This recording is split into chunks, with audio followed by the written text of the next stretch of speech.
con amor, hermanos. Amén. Amén. Bien, amados hermanos, directamente nos vamos al libro de Mateo.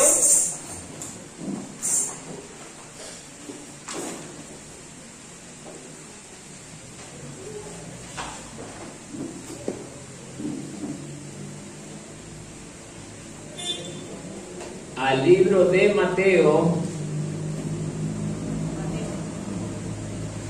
capítulo 8, del verso 5 al 13. Vamos a tener un tema evangelístico el día de hoy. Miren lo que dice la palabra. Jesús sana al siervo de un centurión.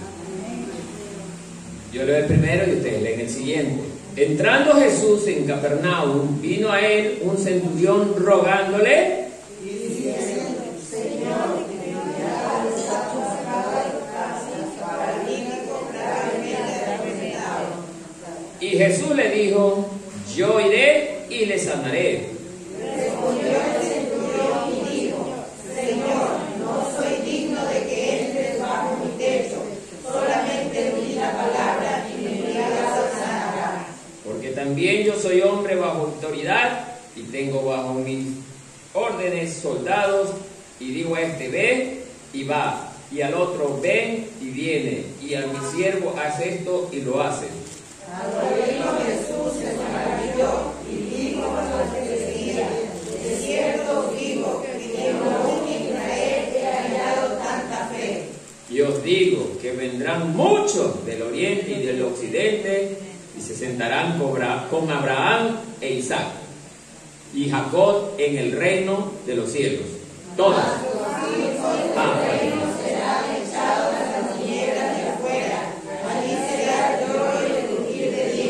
Todos. Entonces Jesús dijo al centurión: ve y como creíste, te sea hecho. Y su criado fue sanado en aquella misma hora. Amén. Por ahí la palabra del Señor. Bien, amados hermanos, siéntase cómodo, no conversen, apaguen esos celulares, porque justamente el enemigo trabaja con esos celulares.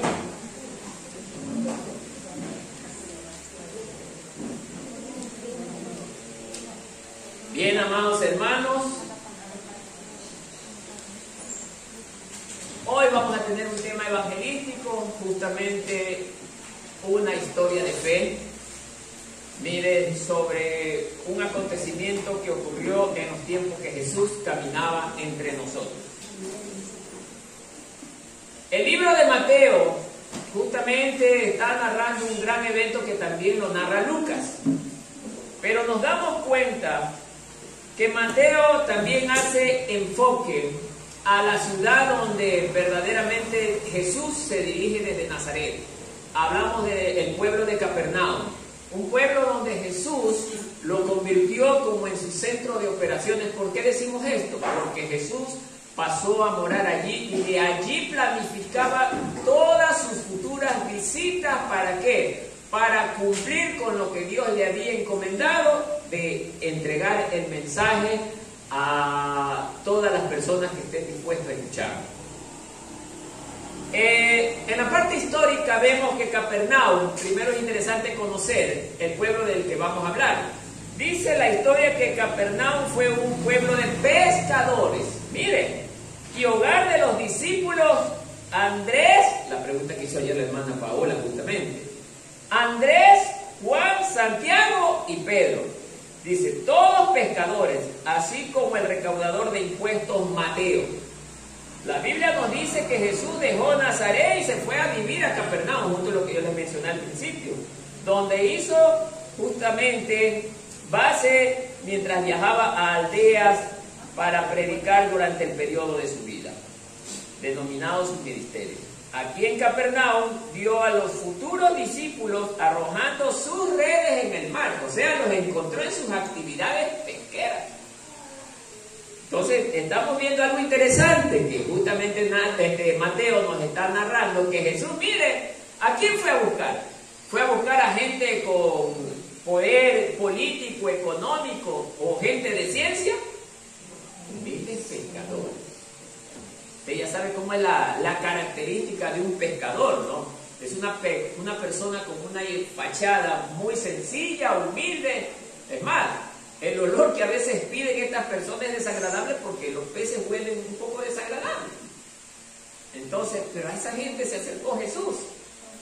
No es como hoy en día que la gente, en base a la vista, dicen justamente, si ven a la persona bien vestida con un gran terno, con un carro del año, ahí viene el siervo del Señor.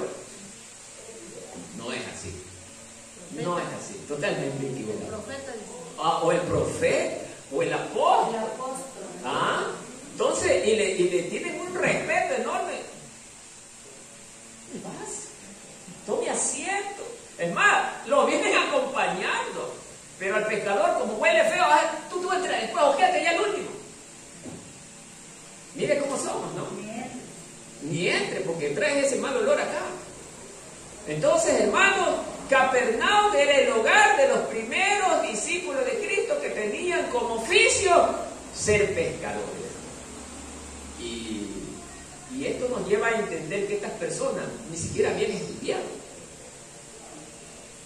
Eso rompe con lo que hoy se ha convertido como algo o un requisito importante dentro de la iglesia.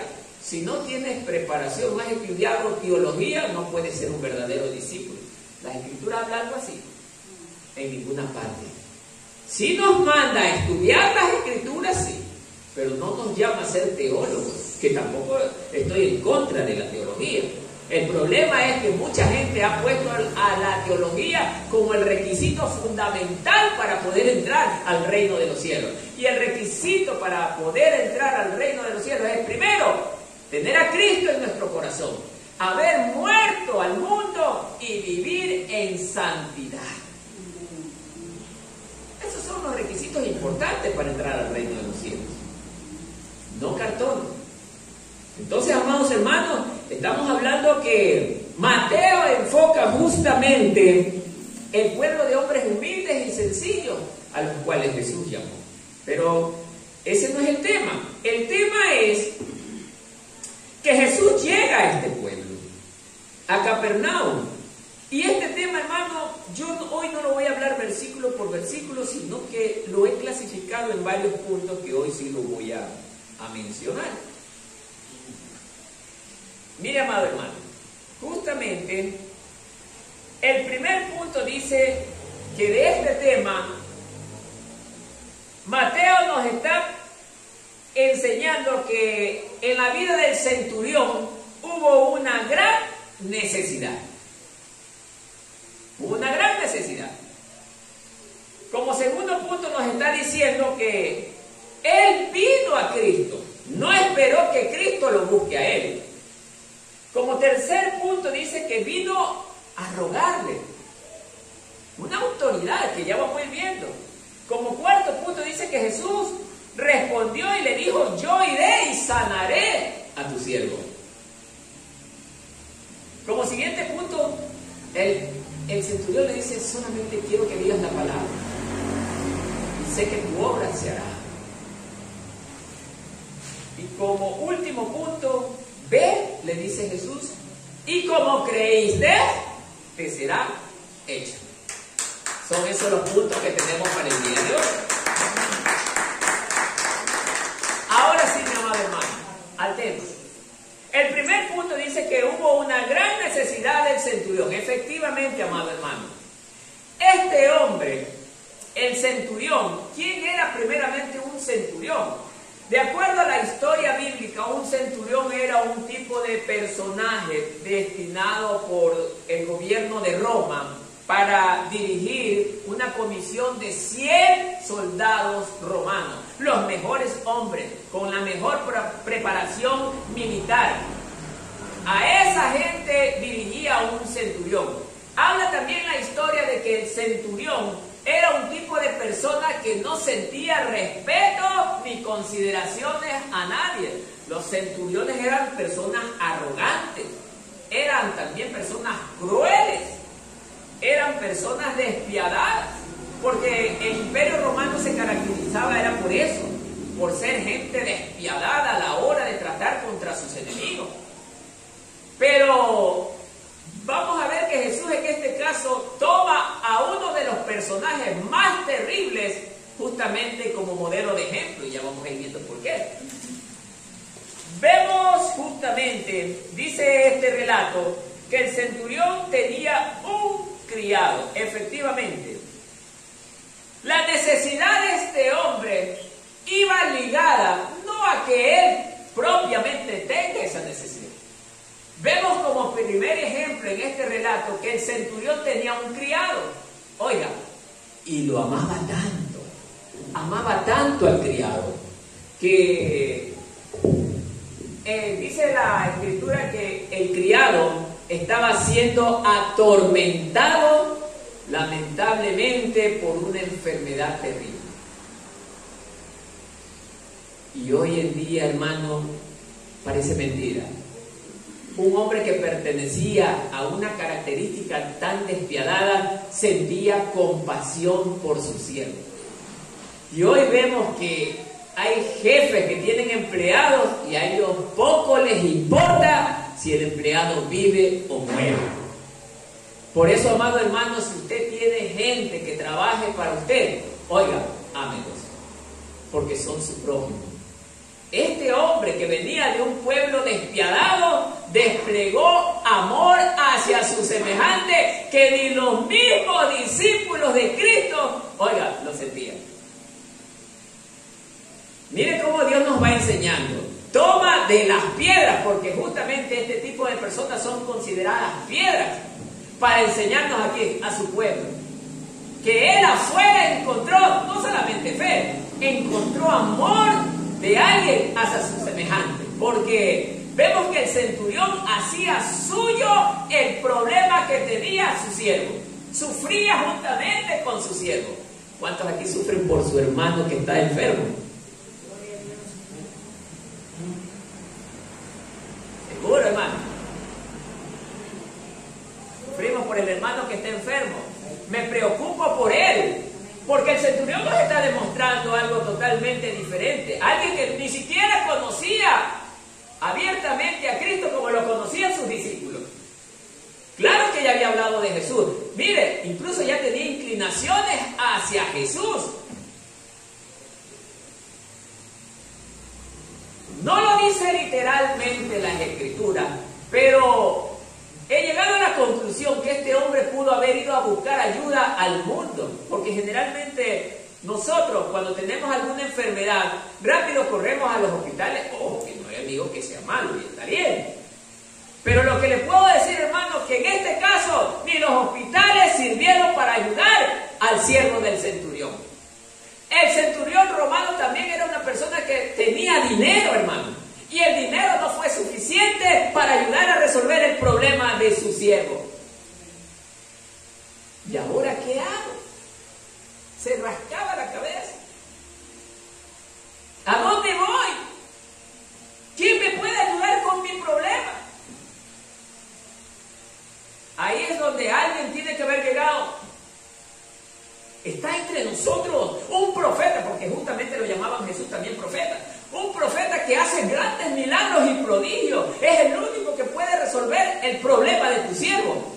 A lo mejor debe de haber escuchado algo así. Oiga, y este hombre inicialmente comienza creyendo, sin haberle visto. Mire que el relato no lo dice, pero de acuerdo a como lo está diciendo, nos está llevando a la conclusión de que él creyó.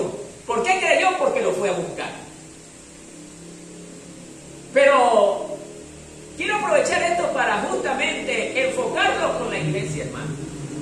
Vemos que alguien que no era del pueblo de Cristo, a primera instancia comienza creyendo de que había alguien en quien yo podía depositar mi esperanza y ese alguien podía darle la solución a mi problema. Pero hoy nos damos cuenta que ni siquiera en la iglesia, hermano, habemos gente de años que hemos escuchado hablar de Jesús, pero no creemos que Jesús tenga la magnitud de resolver nuestros problemas. ¿Saben por qué? Porque no tenemos fe. Y era lo mismo que le pasó justamente a los discípulos, y por eso Jesús permitió que este cuadro sus discípulos también lo pudieran observar y escuchar. Miren, hermano. Y ellos que caminaban con Jesús, incluso ocularmente ellos vieron los grandes prodigios que hacía Jesús. Y sin embargo, no tenían la fe que este centurión la tenía. Es impresionante, hermano. Caminando con el Dios creador, no creían como creía alguien que ni siquiera lo conocía. Eso se llama fe, hermano. La fe es por creer en lo que no veo. Sigamos. Entonces, amados hermanos, vemos que el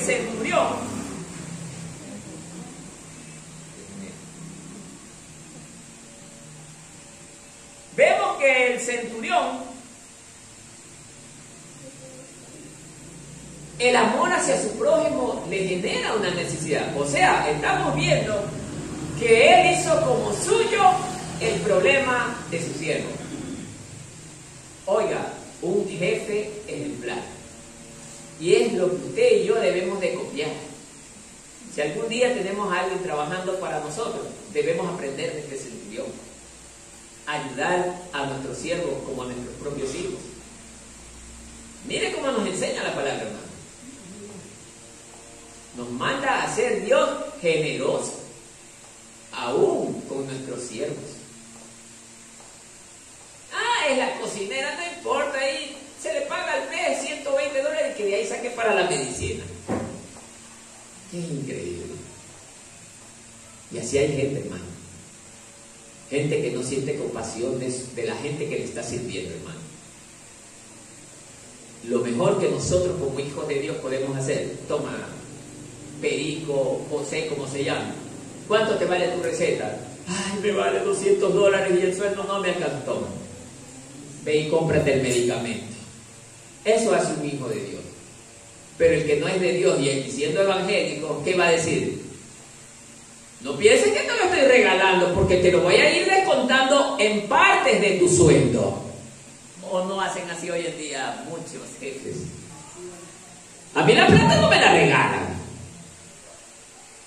Pero el centurión, mire lo que nos enseña. Alguien que pertenecía a un grupo de personas despiadadas. ¿Sí ve cómo Dios utiliza aún las piedras para hablarnos? Los invito a abrir sus Biblias en Salmo 121, del 1 al 2, y veamos qué nos enseña. Salmos 121, del 1 al 2.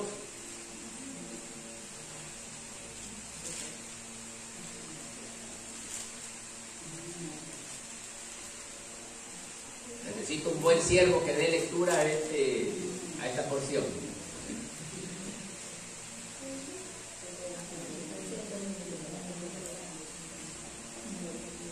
Salmo 121, 12. Amén. ¿Quién tiene? Lea.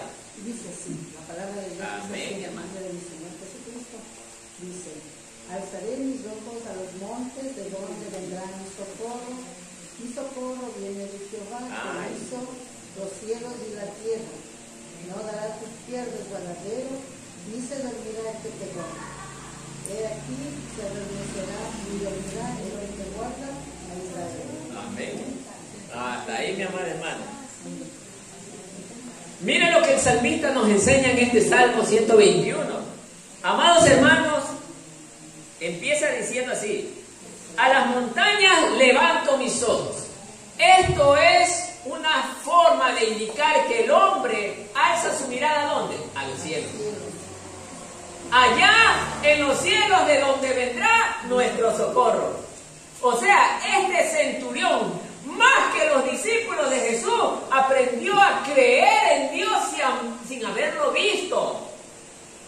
Aprendió a confiar en Él, hermano. No tuvo alguien que repetirle 3, 4 veces que Jesús era el Señor y que podía sanarlo. Como hoy tenemos muchos hermanos todavía hermanos, que hay que andarles repitiendo 3 o 4 veces lo mismo para que termine creyendo en el Señor. Este hombre nos muestra que él, sin haberlo conocido, creyó de esa manera justamente en Dios. Entonces, amados hermanos, nosotros la Biblia nos enseña claramente que nosotros debemos de aprender a tener fe. ¿Por qué? Porque las Escrituras nos enseñan que sin fe es imposible que... Entonces, lo primero, ahora nos estamos dando cuenta que Dios permite las dificultades en nuestra vida. ¿Es para qué? Para que aprendamos a tener fe. ¿En quién? En Él, pues, hermano. Y esperar y buscar en Él. Entonces, amados hermanos, nos vamos inmediatamente a Proverbios 2, verso 7 y veamos también qué nos enseña Proverbios.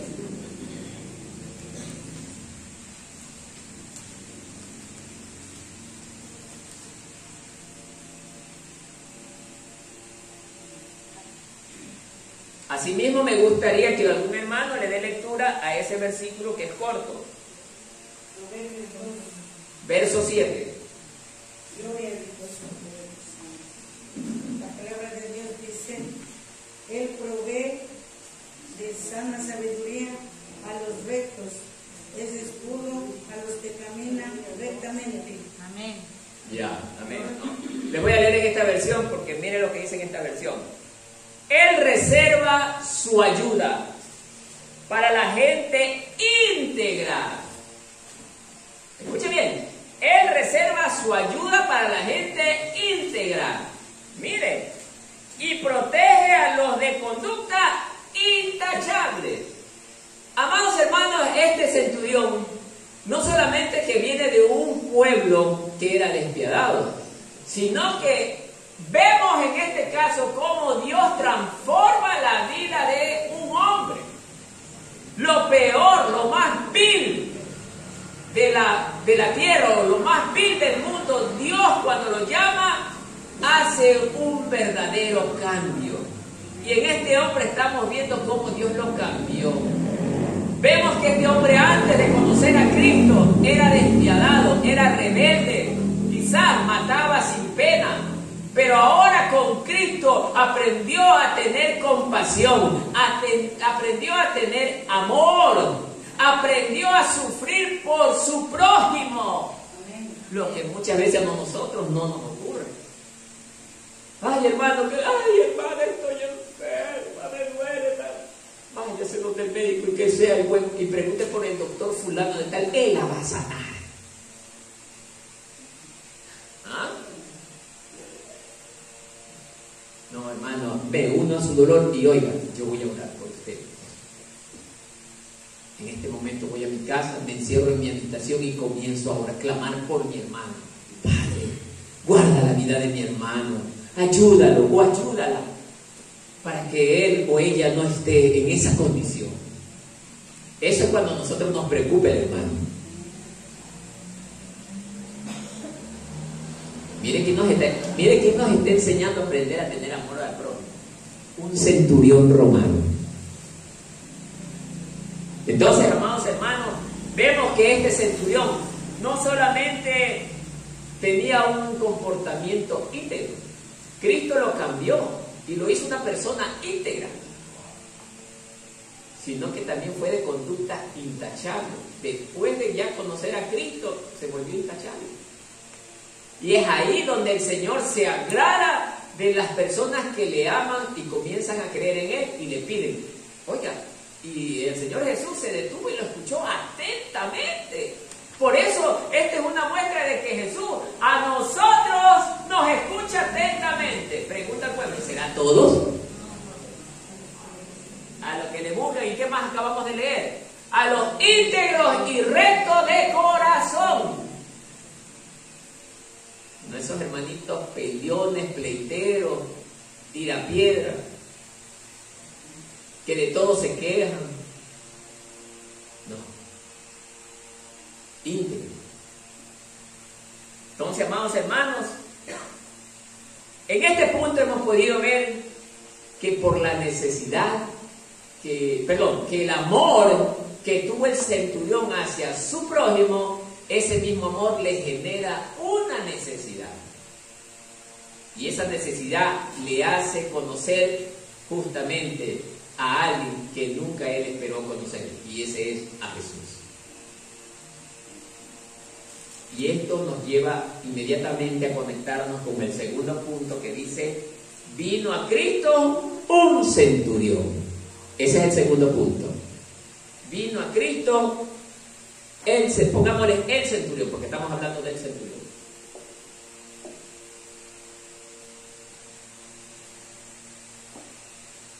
¿Ok?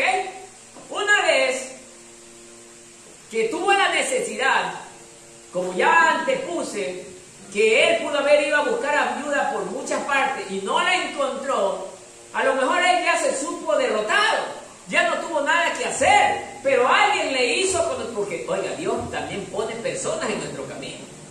Y le tiene que haber dicho, oye, pero yo conozco un hombre que él sí te puede ayudar. Y esas personas que decimos eso justamente somos los hermanitos, pues. Cuando vemos al prójimo que esté en problemas, yo tengo a alguien que sí te puede ayudar, y ese se llama Jesucristo. Amén. Entonces, amado hermano, alguien le tuvo que haber dicho esto al hombre. Entonces el hombre, ¿qué hizo inmediatamente? Vemos que creyó, oiga, no tuvo esperanza en ninguna otra persona y emprende el camino a la búsqueda. Comenzó a dirigir sus pasos en búsqueda de la solución de su problema. ¿Por qué era su problema? Porque era el criado a quien él amaba tanto, que era como un hijo para él. Entonces estamos dándonos cuenta que en este relato, de este punto, el centurión no solamente que amaba a su prójimo, sino que ahora se dispone a emprender un camino largo en la búsqueda de alguien que le pueda ayudar con su problema.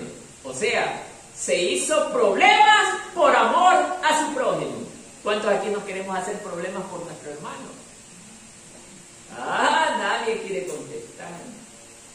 Porque Cristo no habita entonces en nuestro corazón. O estar dejando de dormir por ir a atender al hermano. Que se las arregle él. ¿Sí o no, hermano? ¿Qué dice usted? ¿O la corro a ayudar? Pero será la realidad esa. ¿Qué dice usted, hermano? Difícil, hermano. Difícil. Seamos sinceros, hermano. No nos engañemos. No, hermano.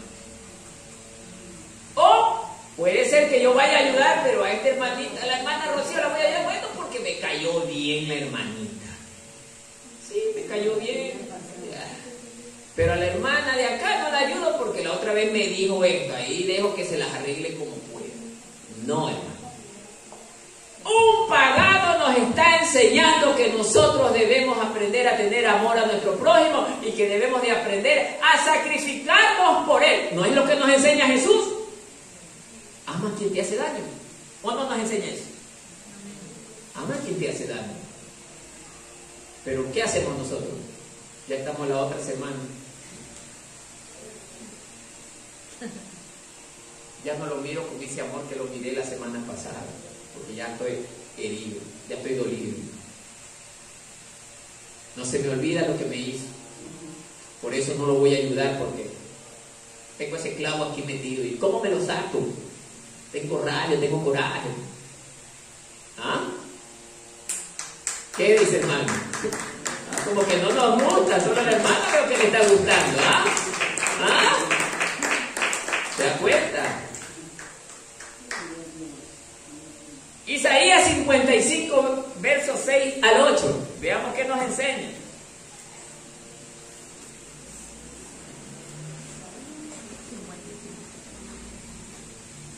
Este lo voy a leer yo mismo. Miren. Isaías 55, versos del 6 al 8. Miren lo que nos enseña. Buscad al Señor mientras pueda ser hallado. Llamadle en tanto que está cerca. Abandone el impío su camino y el hombre inicuo sus pensamientos, y vuélvase al Señor, que tendrá de él compasión. Al Dios nuestro, que será amplio en ¿qué? En perdonar. ¿Qué dice usted, hermano? El centurión nos está enseñando lo que justamente Isaías diciendo: busca al Señor mientras pueda ser hallado. Él sabía que Jesús estaba en las cercanías de su pueblo y por eso él emprendió el viaje en búsqueda de Jesús. Ojo, y no paró hasta encontrarlo. Y hoy en día pocos somos los que queremos buscar a Jesús. Y muchos no lo buscamos porque me representa gran trabajo y esfuerzo. Y ustedes, los que están en esa condición, que no quieren seguir a Jesús porque les representa mucho esfuerzo, son contrarios a lo que el centurión nos está enseñando.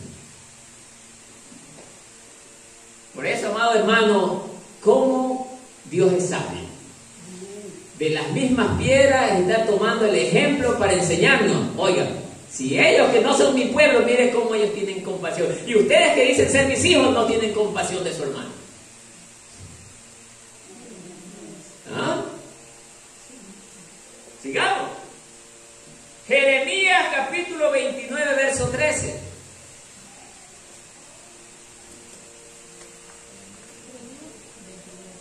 Esto también estuvo dentro del centurión, hermano, y ya lo vamos a leer. Jeremías 29, 13.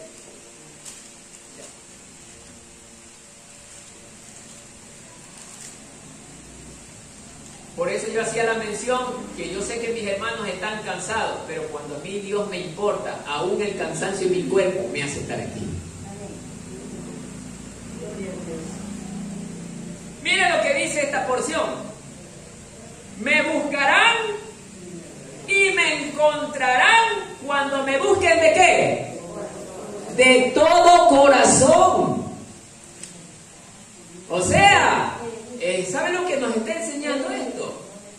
Que solo aquellos que lo busquemos de corazón encontraremos a Jesús. ¿Cuántos aquí estamos buscando a Cristo de corazón, hermano?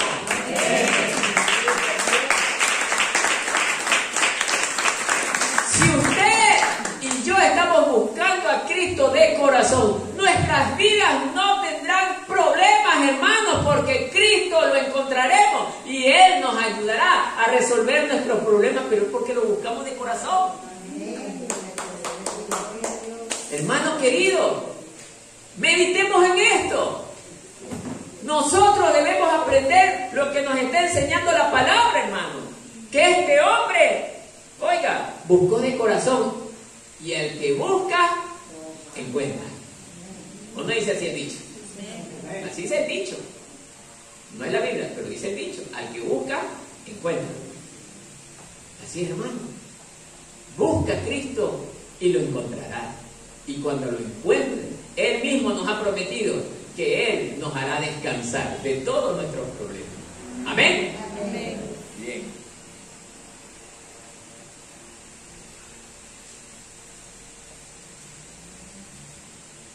Segunda de Corintios 15:2. Mire lo que dice esto. El Señor estará con ustedes. Esto menciona Pablo. Siempre y cuando hay una condición. El Señor estará con ustedes siempre y cuando ustedes estén con Él. Esa es la condición. No es que dice Segunda de Corintios 15:2. A ver, busquemos Primera de Corintios, puede ser que me haya equivocado. Sí, mi hermano.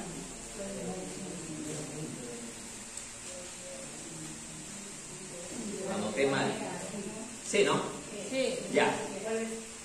Primera de Corintios 15:2. El Señor, mire, estará con ustedes. Siempre y cuando ustedes estén con Él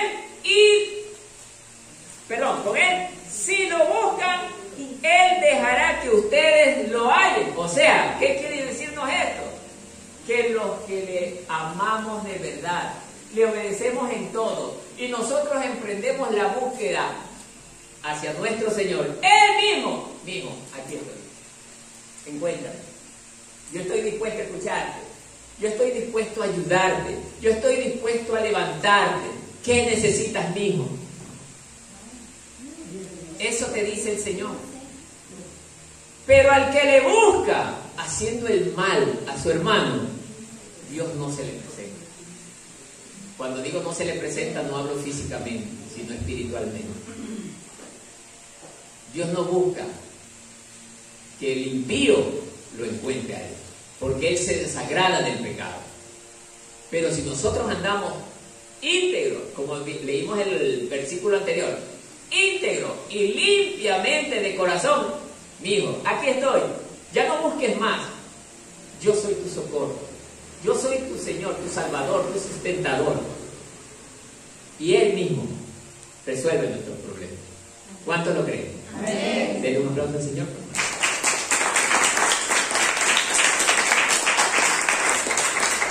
El siguiente punto, mire lo que dice. Vino el centurión rogándole. Vino el centurión rogándole. Hermano, ¿por qué sacamos este punto? Si bien es cierto, los centuriones eran figuras políticas predominantes de su época, eran personas con un alto poder militar, económico y social. O sea, nadie podía venirle a decir a ellos lo que tienen que hacer. Estamos hablando como más o menos un coronel del ejército, figura predominante. Ese era un centurión que tenía a su cargo una legión de soldados compuesto de 100 hombres. Pero Mateo nos está relatando algo diferente en la figura de un centurión romano.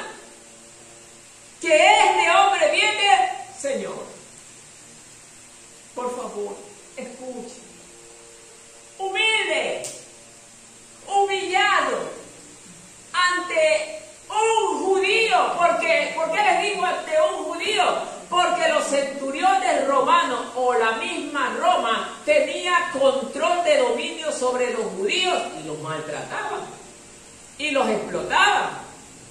Y vemos que en este caso ante Jesús, que era judío, Señor, escucha, yo te he estado buscando, necesito de tu ayuda.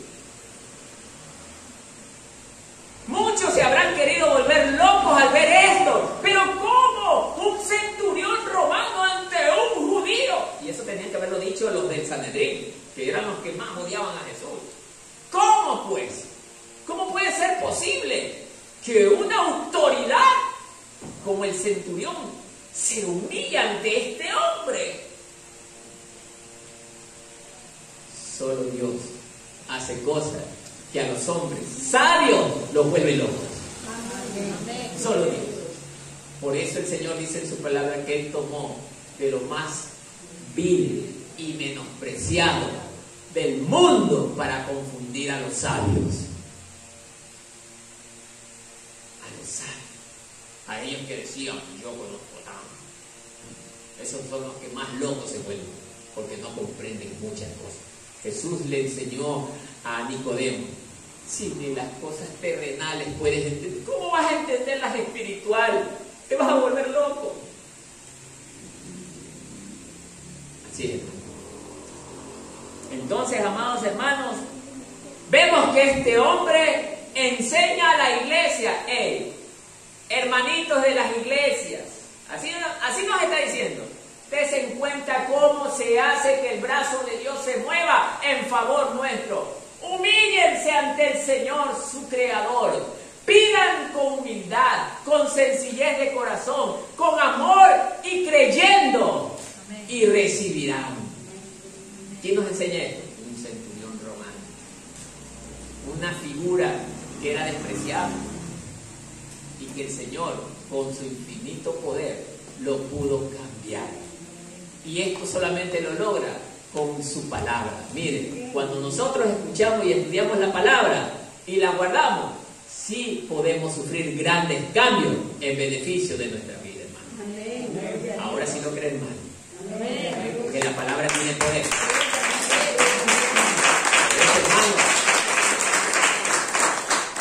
Por eso, hermano, vamos a leer Mateo 23:12, que nos tiene un ejemplo de esto.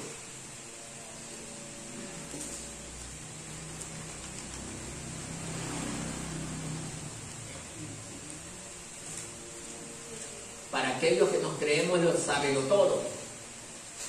Miren, yo soy el anciano de la iglesia y no necesito que nadie me diga lo que tengo que hacer. Para ese.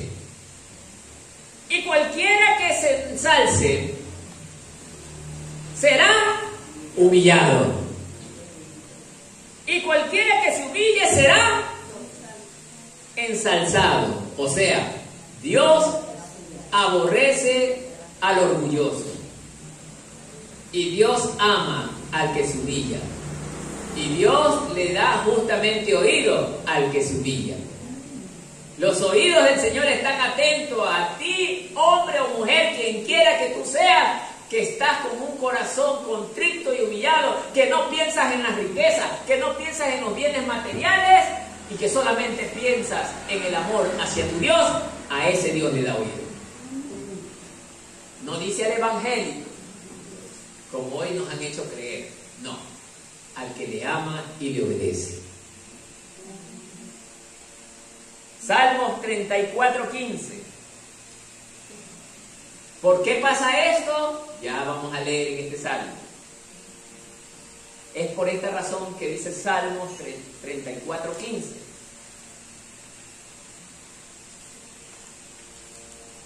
Mire, los ojos del Señor están ¿sobre quién? ¿Sobre quién dice el Salmo?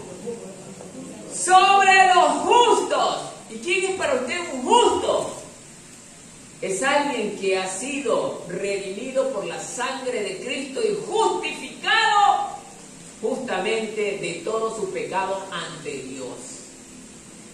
Pero aquel que murió para el mundo, que dejó la vida pagana del mundo, ahora sí, para vivir para Cristo. Es ante ese tipo de personas que los oídos del Señor están atentos a las oraciones de este hombre. Uy, mi hermano, a ver, mi hija Rocío me está pidiendo, a ver. Sí, está clamando, mi hija, ella es mi hija, está pidiéndome. Es una mujer justa, íntegra de corazón. ¿Qué quieres, hija mía? Te escucho. Padre, no tengo que comer. No te preocupes, porque yo soy tu alimento, te dice el Señor. El que cree en mí estará saciado de todo, porque yo soy el pan vivo, y el que come de mí vivirá para siempre. Así te dice el Señor. Entonces, hermanos, cuando le creemos, oigan, no dependemos de la comida. ¿Se da cuenta, hermano? Entonces, solamente esto funciona para el que le cree. Porque usted podrá estar aquí en esta silla 7, 8, 9, 10 años, pero no cree, seguirá siendo simplemente el hermanito. El hermanito A o la hermanita B. Pero qué bonito cuando nos dicen siervo del Señor. Ah, ya cambia. ¿Sí o no, hermana? Ahí viene la sierva, porque ya conocen su testimonio. Pero han visto otros evangelios. Viene ese hermano diablo, hermano pillín. ¿Ah? Que le llamen siervo. No busque que le llamen apóstol, no busque que le llamen profeta, sino siervo. ¿Qué significa siervo? Servidor. ¿Pastora? Ni pastora, porque no hay pastoras en las escrituras. Error gravísimo. Pastores. Y Dios mismo constituyó apóstoles, profetas, pastores, maestros. No dice en ninguna parte de ese relato, y bueno, la mujer del pastor será considerada pastora. No lo dice. Yo respeto a las personas que se dicen ser pastoras, por respeto, pero no comparto lo que ellos hacen. Por eso el Señor Jesús nos enseñó. ¿Sí? ¿Puede hablar la verdad? Escúchalo, pero no hagas lo que ellos hacen. Dicen, pero no hacen.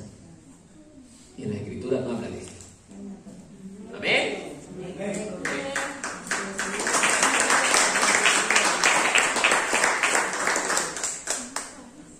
¿Está feo o está buena la prédica?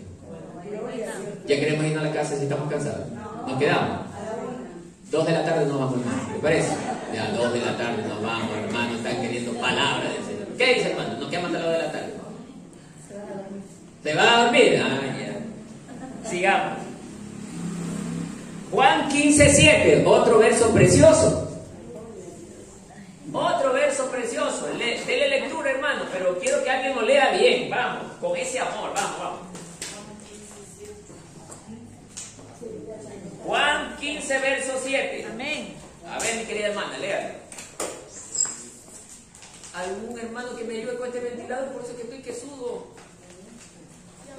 ¿Quién apagó el ventilador? Amén. A ver, lea, mi hermano. Si permanecierais en mí, Escuche, dígame. si permanecieras en mí Ajá. y mis palabras permanecen en vosotros, pedid todo lo que queráis y os será hecho. Amén.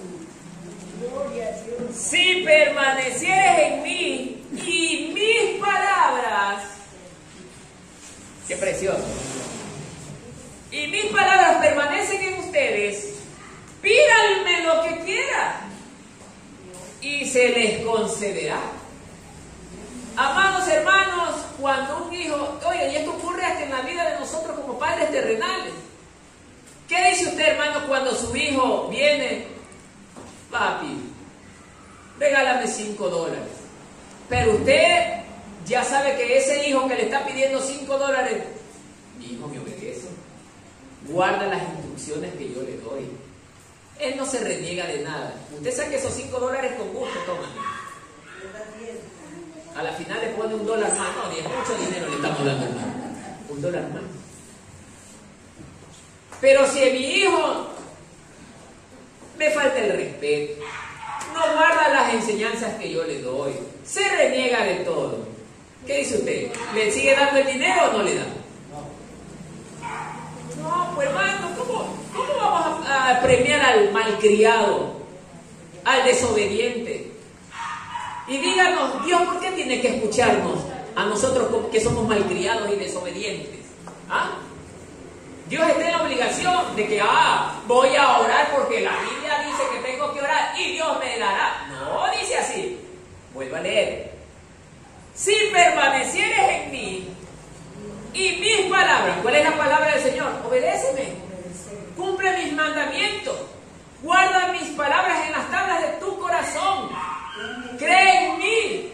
Teme a Jehová. Ama a tu hermano. Eso es permanecer en Cristo y cumplir con sus palabras. Mi hijo hoy es tan hermoso, mi hijo. Toma, mi hijo. Toma. Entonces Dios, oiga, sin titubear, nos da lo que le pidamos. Sin titubear.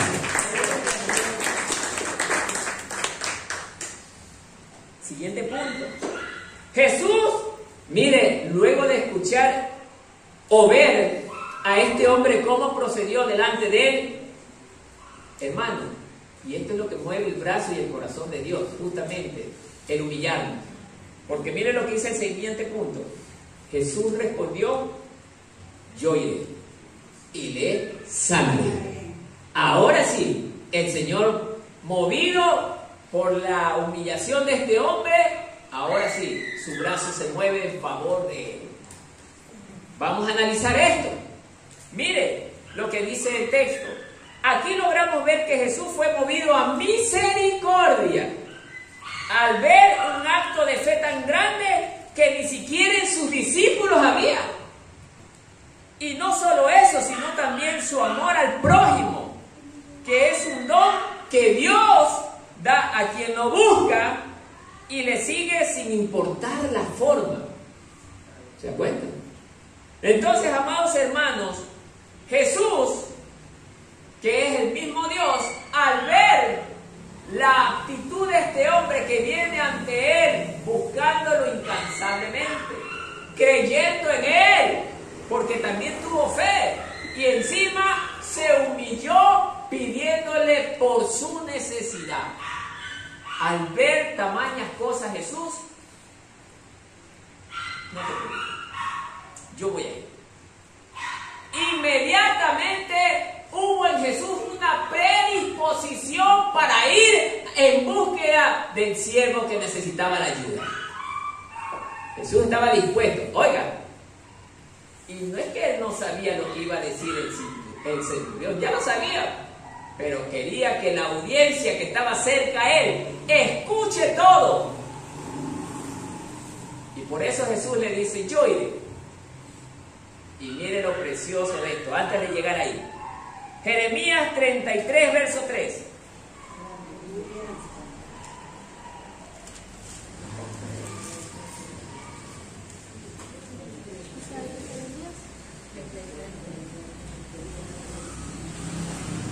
Clama a mí, y yo te responderé, y te revelaré cosas grandes e inaccesibles que tú no conoces.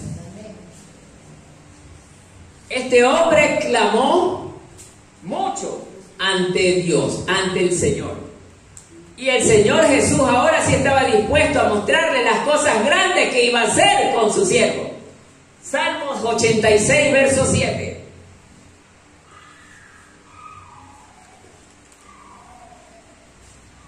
¿Qué es lo que estaba viviendo el centurión? Mire. En el día de la angustia te invocaré. ¿No estaba pasando angustia el centurión? Claro. Estaba siendo angustiado por ver a su siervo sufrir. Entonces, mire lo que dice. Porque tú me responderás. O sea, la fe del centurión sabía que Jesús le iba a responder. Y mire lo que le dice en el principio. Yo iré y le sanaré. Y esto lo estamos nosotros confirmando con la palabra. El Señor en los días de nuestra angustia, si nosotros le imploramos creyendo, Él nos responde. Pero creyendo, hermano, Él nos responde. Como justo está haciendo en este instante con el centurión. Ya estaba dispuesto a ir. Y mire lo que dice el siguiente punto. El centurión, al escuchar estas hermosas palabras de la predisposición de Jesús, oiga, los romanos conocían muchas cosas de los judíos y ellos sabían que los judíos no permitían que un pagano entre donde ellos porque se contaminaban. Ellos conocían de esta costumbre judía. Y eso fue lo que lo llevó al centurión a decir estas palabras. Señor, solo di la palabra y mi criado sanará. Solo di la palabra. Pues mire tamaña cosa que ni los discípulos siquiera dijeron. Lo está diciendo un pagano, alguien de afuera. Y a veces la iglesia, conociendo la palabra, no la habla, pero el pagano sí la habla, hermano. Es lo que hoy en día está pasando. Lamentablemente ya la iglesia no está haciendo su función. Oiga, hoy día los científicos están hablando lo que el pueblo de Dios ya no se atreve a hablar. Porque nosotros estamos hechos los nerviosos. Ya no hablamos. Los científicos ya están hablando de cosas que están viniendo.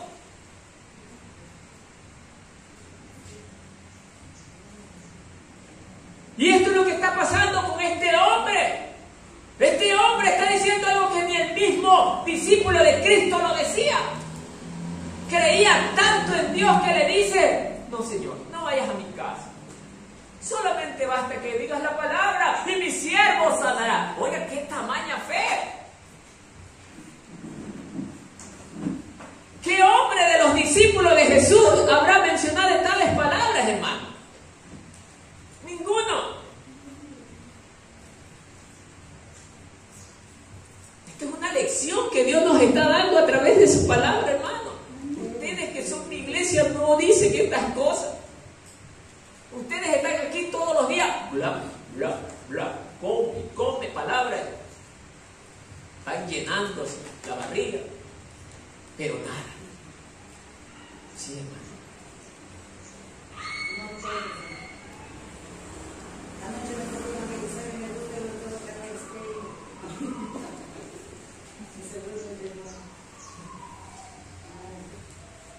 Así es, hermanos. Entonces, amados hermanos, estamos recibiendo una lección. Por eso, hermanos, los que se pierden un culto, hermanos, no saben de lo que se están perdiendo. Se están perdiendo la bendición de Dios. Cada reunión es importante porque cada reunión hay una lección nueva para mi vida.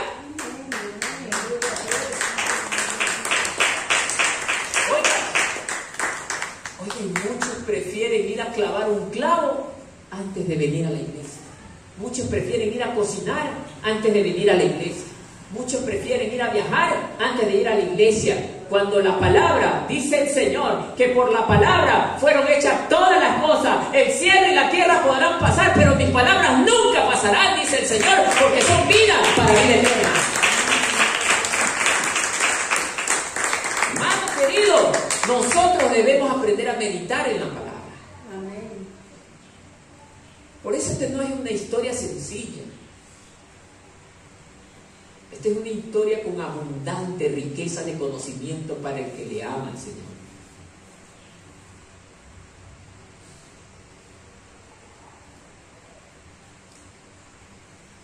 Y por último, ve y como creíste, este es el último punto, ve y como creíste, te sea hecho. Jesús, ya me imagino la cara de Jesús. Tamaña grandeza de fe. Y en ustedes que son mis discípulos, no encuentro eso que hay en este hombre.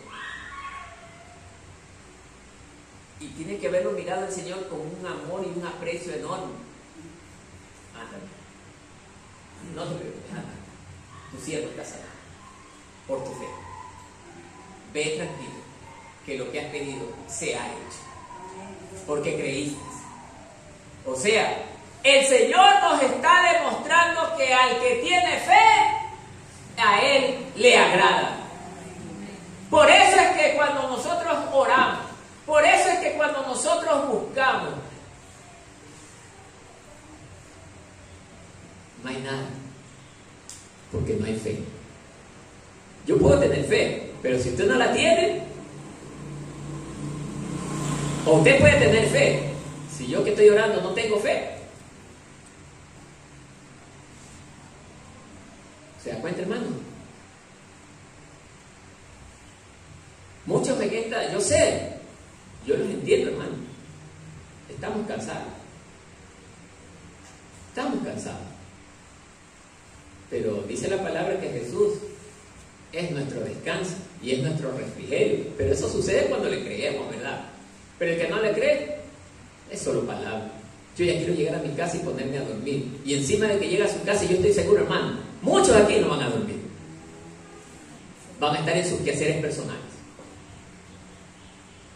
Hermano, 1000 veces dice la palabra que es mejor estar un día en la casa del Señor que 1000 fuera de ellos. Pero eso es cuando usted y yo lo creemos, hermano. Si no lo cree, ese es el gran problema, que no lo creemos. Por eso es que tenemos vidas totalmente derrotadas, fracasadas. Ojo, siendo evangélicos. Por eso, hermanos, aquí la Biblia nos está enseñando de un hombre que nunca físicamente caminó con Jesús. Los discípulos caminaban con Jesús, pero no creían como este hombre creía. Vimos ya en una predicación anterior, Ruth, una mujer pagana que mataba niños recién nacidos, y al corto tiempo se convierte y verdaderamente despliega una fe impresionante, un amor impresionante que ni en el pueblo de Israel había. Justamente el de afuera, el más terrible. O sea, quiere decir que cuando nosotros ofendemos tanto a Dios y Dios nos perdona, somos totalmente agradecidos con ese Señor con ese Dios que nos perdonó. Porque en agradecimiento a ese perdón, porque mi vida no tenía esperanza, ahora yo soy con Él, fiel a Él, hermano. ¿Cuántos queremos seguir siendo fieles al Señor? Amén. Denle un aplauso por el Señor.